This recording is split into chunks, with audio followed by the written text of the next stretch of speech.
कुछ इस प्रकार से है। सबसे पहला सवाल कि भारत का राष्ट्रीय ध्वज जिसे तिरंगा का डिजाइन किसने तैयार किया था?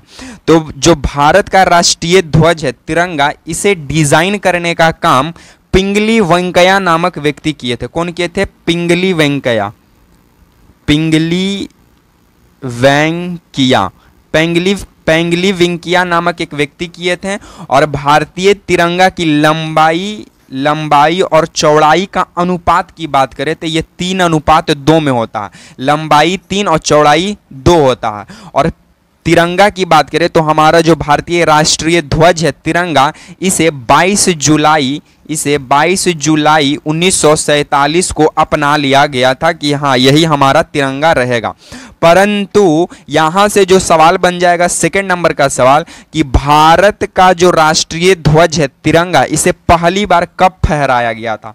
तो भारत का राष्ट्रीय ध्वज तिरंगा को पहली बार 18 मार्च 1923 ईस्वी को फहराया गया था। तो इन सवालों को ध्यान रखकर चलना पड़ेगा, ठीक है। सबसे पहला सवाल ये बन गया कि भारत का राष्ट्रीय ध्वज तिरंगा का डिजाइन किसने तैयार किया? तो पिंगली वेंकैया नामक व्यक्ति ने किया। सेकंड नंबर का सवाल क्या बनता है कि भारत का जो राष्ट्रीय ध्वज है तिरंगा, इसकी लंबाई और चौड़ाई कितना है? तो 3:2 है। थर्ड नंबर सवाल क्या बन जाता है कि भारत का राष्ट्रीय ध्वज को कब अपनाया गया? तो 22 जुलाई 1947 को अपनाया गया। ये चौथा नंबर सवाल क्या बनता है कि भारतीय राष्ट्रीय ध्वज को पहली बार कब फहराया गया? तो 18 मार्च 1923 को फहराया गया था, ठीक है। तो एक सवाल था, यहाँ से 5-6 सवाल निकल गया। तो आपका यहाँ से तो एग्जाम में क्वेश्चन बनेगा ही बनेगा, लेकिन ये जो हम डिस्कशन करवाएं इनसे बहुत सवाल बनने का आपका एग्जाम में संभावना बनता। तो इन सवालों को नज़रअंदाज नहीं करना। चलिए सेकंड नंबर हमारा सवाल का आता है कि पिट्यूटरी ग्रंथि शरीर के किस भाग में स्थित है? देखिए पिट्यूटरी ग्लैंड को ही पीयूष ग्रंथि कहते हैं, पीयूष ग्रंथि कहते हैं, ठीक है। इस बात को ध्यान रखिएगा कि पिट्यूटरी ग्लैंड को ही पीयूष ग्रंथि कहते हैं। और ये मटर के दाने का आकार का होता है, मटर के दाने का आकार का होता है, सबसे छोटा होता है, ठीक है। हमारे शरीर की सबसे छोटी ग्रंथि भी कौन है? तो पीयूष ग्रंथि है, छोटी ग्रंथि है ये, जिसे पिट्यूटरी ग्लैंड कह रहे हैं। ये कहाँ पे स्थित है? तो ये ब्रेन यानी मस्तिष्क में उपस्थित होता है। साथ में ये हाइपोथैलेमस के नीचे स्थित होता है। कहाँ पे? नीचे स्थित होता है। तो मस्तिष्क के नीचे उपस्थित है पिट्यूटरी ग्लैंड। पिट्यूटरी ग्लैंड शरीर का सबसे छोटा ग्रंथि है। ये मटर के दाने का आकार का होता है। इसे पीयूष ग्रंथि भी कहते हैं। इसे बहुत सारे हार्मोन रिलीज होता है, जैसे में TSH hormone, ACTH hormone, FSH hormone, LH hormone. तो इन बातों को भी आप ध्यान रखिएगा, ठीक है। शरीर की सबसे बड़ी ग्रंथि यकृत ग्रंथि है। और शरीर की सबसे बड़ी अंतःस्रावी ग्रंथि थायराइड ग्रंथि है। और इसकी आयोडीन की कमी होने से यही थायराइड ग्लैंड जो है थायराइड को बढ़ा देता है, जिससे गला फूल जाता है। चलिए हम लोग चौथा नंबर सवालों की ओर आगे बढ़ जाते हैं। चौथा नंबर सवाल की बात करें तो चौथा नंबर सवाल आपको स्क्रीन पे कुछ इस प्रकार नजर आ रहा होगा। चौथा नंबर सवाल बोलता है कि हीराकुंड बांध किस नदी पर स्थित है? सबसे पहले ये समझिए, जो हीराकुंड बांध है ये महानदी पर है। ये किस नदी पर है? महानदी पर है। और ये उड़ीसा राज्य में स्थित है। हीराकुंड बांध जो है ये भारत का सबसे लंबा बांध है। तो इन बातों को भी आप ध्यान रखिएगा कि भारत का सबसे लंबा बांध हीराकुंड बांध महानदी के ऊपर उड़ीसा राज्य में स्थित है, ठीक है। भारत का सबसे बड़ा बांध की बात करें तो भारत का सबसे बड़ा बांध टिहरी बांध है। कौन बांध? टिहरी बांध है। और ये भागीरथी नदी को ही हम लोग उत्तराखंड में गंगा के नाम से जाना जाता है। और टिहरी बांध जो है भागीरथी नदी उत्तराखंड राज्य में स्थित है, जो कि भारत का सबसे बड़ा बांध है। भारत का सबसे पुराना बांध की बात करें तो कलनई बांध है। कलनई बांध कहाँ है? तो ये कलनई बांध तमिलनाडु में कावेरी नदी पर स्थित है। कावेरी नदी जो कि भारत का सबसे पुराना बांध है। तो भारत का सबसे पुराना बांध कलनई बांध कावेरी नदी तमिलनाडु में स्थित है। भारत का सबसे लंबा बांध हीराकुंड बांध महानदी उड़ीसा राज्य में स्थित है। भारत का सबसे बड़ा बांध टिहरी बांध भागीरथी उत्तराखंड राज्य में स्थित है। उत्तराखंड राज्य में नंदा देवी, कामेत और जिम कॉर्बेट नेशनल पार्क भी स्थित है। इन बातों को भी आप ध्यान रखिएगा। चलिए 5वां नंबर हम लोग सवाल देख लेते हैं। 5वां नंबर सवाल की बात करें तो 5वां नंबर हमारा सवाल कहता है कि किस वर्ष कांग्रेस और मुस्लिम लीग के बीच समझौता हो गया, यानी कौन से वो दिन रहा जिसमें कांग्रेस और मुस्लिम लीग एक हो गया। तो वो 1916 का लखनऊ अधिवेशन, ठीक है, जिसका अध्यक्षता कर रहे थे अंबिका चरण मजमूदार, ठीक है। तो कांग्रेस और मुस्लिम लीग के बीच समझौता 9 दिसंबर 1916 के लखनऊ अधिवेशन में होता है, जिसकी अध्यक्षता अंबिका चरण मजमूदार करते हैं। और इसी वर्ष कांग्रेस और मुस्लिम लीग एक हो जाता है। और साथ में एक और बात करें तो गरम दल और नरम दल एक मंच पे आते हैं लखनऊ अधिवेशन में, जिसकी अध्यक्षता अंबिका चरण मजमूदार किए थे 1916 के अंदर। 1916 के बाद 1917 में चंपारण सत्याग्रह होता है, जिसका नेतृत्व गांधी जी करते हैं। राजकुमार शुक्ला के कहने पर गांधी जी ये चंपारण आते हैं और चंपारण में जाकर वहाँ पे जो नील विद्रोह चल रहा था, जो तीन कठिया प्रणाली था, उस पर रोक लगाने का काम करते हैं उस समय के महात्मा गांधी जी, ठीक है। और महात्मा गांधी जी दक्षिण अफ्रीका से जिस दिन लौट कर आए थे 1915 में 9 जनवरी 1915 को, इसलिए हम लोग उनके आने के रूप में 9 जनवरी को हम लोग भारतीय प्रवासी दिवस के रूप में मनाते, क्योंकि हमारा कहना है कि कोई भी भारत के लोग अगर बाहर जाते हैं और वो आते हैं तो हम लोग उन्हें प्रवासी कहते हैं। तो इसलिए 9 जनवरी 1915 को गांधी जी दक्षिण अफ्रीका से भारत आए, इसलिए हम लोग 9 जनवरी को भारतीय राष्ट्रीय प्रवासी दिवस के रूप में मनाते हैं। और गांधी जी का जन्म जिस दिन हुआ 2 अक्टूबर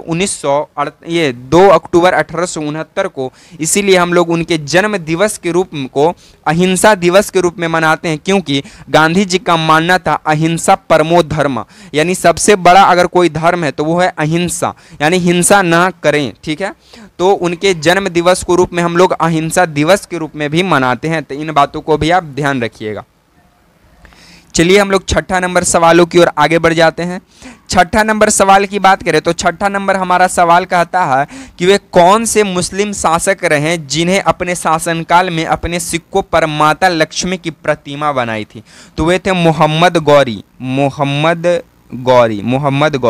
और ये मोहम्मद गौरी कोई लड़की का नाम नहीं है, कोई महारानी का नाम नहीं है। ये मोहम्मद गौरी एक मुस्लिम शासक हुआ करते थे, ये एक पुरुष का नाम है। और ये मोहम्मद गौरी अफगान एक तुर्क शासक हुए, अफगान के रहने वाले थे, ठीक है। मोहम्मद गौरी के सिक्के पर माता लक्ष्मी की प्रतिमा बनी हुई थी। तब मोहम्मद गौरी के ही समय माँ लक्ष्मी की प्रतिमा वाला सिक्का चलाया गया। और मोहम्मद गौरी का जो सेनापति इसका नाम था कुतुबुद्दीन ऐबक नाम था। और कुतुबुद्दीन ऐबक का दामाद का नाम था इल्तुतमिश। और इल्तुतमिश को ही गुलाम वंश का वास्तविक संस्थापक माना जाता है। और इल्तुतमिश का बेटी का नाम है रजिया सुल्तान, जो कि भारत की प्रथम महिला शासिका बनती है, रजिया सुल्तान। कुतुबुद्दीन ऐबक ने कुतुब मीनार का नींव रखा था, लेकिन उसे पूर्ण कराने का काम उसका दामाद इल्तुतमिश किया, ठीक है। इन बातों को भी आप याद रखिएगा। और भारत के अंदर गुलाम वंश का संस्थापक कुतुबुद्दीन ऐबक को माना जाता है। और दिल्ली पर पहला गुलाम वंश का कोई शासन किया वो था कुतुबुद्दीन ऐबक, ठीक है। यहाँ से एक और सवाल बन जाता है कि दिल्ली में किन किन वंशों का सल्तनत रहा।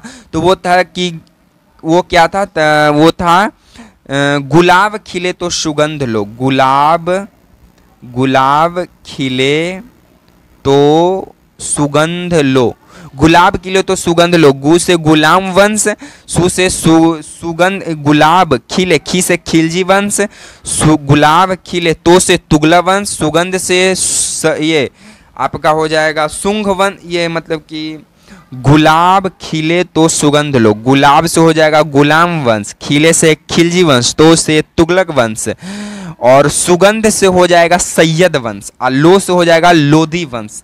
तो इस बात को यहाँ से आप याद रख लीजिएगा कि दिल्ली में इन वंशों का सल्तनत जो था, शासन रहा था। सबसे पहले गुलाम वंश, फिर खिलजी वंश, फिर तुगलक वंश, फिर लोधी वंश, फिर सैयद वंश, इस तरह से, ठीक है।